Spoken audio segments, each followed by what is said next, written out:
ঘৰত ছোৱালীগৰাকীক অকলে থৈ পিতৃ মাতৃ গৈছিল মাঘী পূৰ্ণিমা উপলক্ষে মেলা চাবলৈ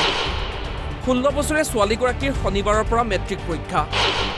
সেয়ে ছোৱালীগৰাকীক লগত নিনি ঘৰত অকলে থৈ গৈছিল পিতৃ মাতৃয়ে আৰু সেই সুযোগতে ৰফিকুল হক বেপাৰীয়ে ঘটালে ভয়ংকৰ ঘটনা এইজন 27 বছৰীয়া ৰফিকুল হক বেপাৰী ৰফিকুল 2 সন্তানৰ পিতৃ ঘৰ ধুবুৰীৰ ছাগলীয়া ছোৱালীগৰাকীক ঘৰত থৈ কোচবিহাৰলৈ পলিকা মেলা চাবলৈ গৈছিল পিতৃ মাতৃ ছোৱালীগৰাকীক অকলে থকা দেখি ৰফিকুলৰ মাতৃয়ে নিজৰ ঘৰলৈ লৈ আহিছিল ৰফিকুলৰ মাতৃয়ে ভাবিছিল দিনকাল বেয়া ছোৱালীগৰাকী অকলে থকাতকৈ মোৰ ঘৰতে থাকিব কিন্তু নিজ পুত্ৰই যে ছোৱালীগৰাকীৰ সৈতে এনে কাণ্ড কৰিব পাৰে সেই কথা সপোনতো ভবা নাছিল সন্ধিয়াৰ সময়ত ঘৰত 16 বছৰীয়া ছোৱালী দেখি ৰব নোৱাৰিলে ৰফিকুল হক বেপাৰী ঘৰৰ সন্মুখত থকা পুখুৰীৰ পাৰলৈ নি কুকাণ্ড সংঘটিত কৰিবলৈ চেষ্টা কৰে ৰফিকুলে লগে লগে ছোৱালীগৰাকীয়ে চিঞৰ বাখৰ কৰাত ৰফিকুলে পলাই পত্ৰং দিয়ে অৱশেষত ছোৱালীগৰাকীৰ পিতৃ মাতৃয়ে ঘটনাৰ খবৰ পাই লৰালৰিকৈ ঘৰলৈ আহে আৰু ঘটনা সন্দৰ্ভত ছাগলীয়া থানাত এজাহাৰ দাখিল কৰে আৰক্ষীয়ে গোটেই নিশা অভিযান চলাই বংগৰ কোচবিহাৰৰ মানচাইৰ পৰা 2 সন্তানৰ পিতৃ লম্পট ৰফিকুল হক বেপাৰীক গ্ৰেপ্তাৰ কৰে রশিদুল ব্যাপারী বাড়ি পোকা লাগে কি হয়েছে মোক একটা মিথ্যা কেসত ফেলাইছে ষড়যন্ত্র মানে এগৰাকী হিন্দু নাবালিকাৰ সৈতে সংঘটিত এই ঘটনা এতিয়া ধুবুৰীত তীব্ৰ চাঞ্চল্যৰ সৃষ্টি কৰিছে তেখেতক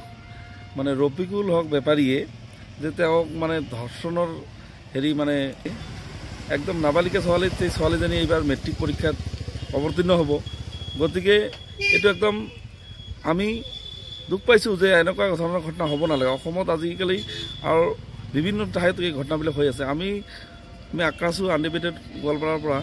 আমি ক'ব বিচাৰিছোঁ ধুবুৰী জিলা প্ৰশাসনে যিখিনি পদক্ষেপ লৈছে অতি সোনকালে তেওঁৰ ল'ৰাজনক যে আজি ৰাতিপুৱাৰ ভাগত এৰেষ্ট কৰিব পাৰিছে কালি সন্ধিয়া যিটো ঘটনাটো হৈছে আজি ইতিমধ্যে গোলগঞ্জ থানাৰ আৰক্ষী বিষয়াই এৰেষ্ট কৰা বুলি আমাৰ হাতত ইতিমধ্যে খবৰ পাইছোঁ খুব ভাল হৈছে ধন্যবাদ জনাইছোঁ আৰক্ষীক যে তেওঁলোকে যে অতি সোনকালে দোষীজনক কৰায়ত্ব কৰিছে তেওঁ দোষীক যাতে উচিত শাস্তি দিয়ে কাৰণ কিয় এজন নাবালিকা ছোৱালীক ধৰ্ষণ কৰাৰ নিচিনা লজ্জাজনক কথা হ'ব নোৱাৰে কাৰণ এইটো অসমত মানুহ বসবাস কৰে কিয়নো এইবিলাক নুবুজে যে অসমীয়া আজি নাবালিকাৰ ওপৰত ইমান চৰকাৰখনে যে পদক্ষেপ লৈ আছে তাৰ ওপৰতো কিয় এই ধৰ্ষণ এই ল'ৰাবিলাকে যিয়ে নহওক আৰু যি জনগোষ্ঠীয়ে নহওক মই ক'ম জনগোষ্ঠীৰ কথা ক'বলৈ নাযাওঁ কিন্তু এজনী আমাৰ কোজমুৰি জনগোষ্ঠীৰ ছোৱালী তেওঁক যেতিয়া দেখা যায় আজি এজন আমাৰ বেলেগ এটা ধৰ্মৰ মানুহে এনেকুৱা ধৰণৰ ঘটনা কৰে তেওঁলোকৰ কিয় শাসন ঘৰৰ পৰা নকৰে তেওঁলোকে কিয় এইবিলাক ঘটনাত জড়িত হৈ থাকে গতিকে আমি আনডিবেটেড গোৱালপাৰা আক্ৰাছৰ তৰফৰ পৰা তেওঁলোকক ধুবুৰী জিলাক প্ৰশাসনক ধন্যবাদ জনাইছোঁ আৰু ল'ৰাজনৰ যাতে উচিত শাস্তি পায় এইখিনি আপোনালোকৰ চেনেলৰ মাধ্যমে আমি দাবী জনাইছোঁ ৰফিকুল হক বেপাৰী যিজন ল'ৰা এই ল'ৰাজনৰ উচিত শাস্তি হ'ব লাগে কাৰণ কিয় আমাৰ কোচবিহাৰ জনগোষ্ঠীৰ এজনী ছোৱালীক এনেকৈ এই মেট্ৰিক পৰীক্ষা নাবালিকা ছোৱালী তেওঁ মেট্ৰিক পৰীক্ষাত অৱতীৰ্ণ হ'ব এইবাৰ আজি